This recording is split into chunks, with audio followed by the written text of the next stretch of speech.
My name is Fred van Eeuwijk. I'm the work package leader of work package 4, which is on statistical analyses and environmental characterization of historical trials. And what we have done is we've used data of 15 years to figure out what are the so-called genotype by environment interactions. And why do we need to know this? Well, we need to know the magnitude of these genotype by environment interactions to see how precise the trial networks were in the past. And you have a VCU network.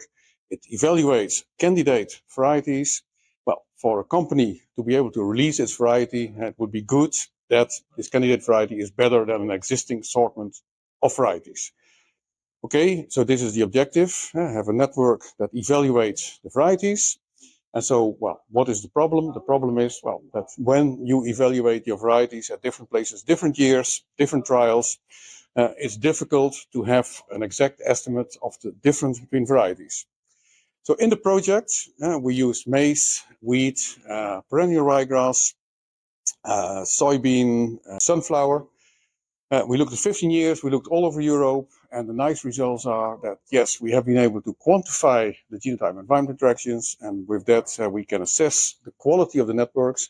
And the nice thing is that most of the European networks are, let's say, more or less optimal with respect to the amount of resources they use to assess a certain variety difference. The variety difference that we can detect are between 3 and 6%. Well, that is also more or less what we expect when we listen to the companies, what they describe in terms of difference they expect.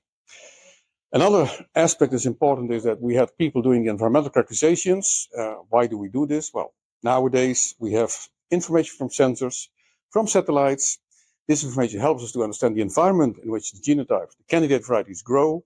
That information can help us to better model the difference between the varieties, get better assessments of the variety differences as a function of the environmental conditions. And this once again can help us, for example, to understand better things like sustainability.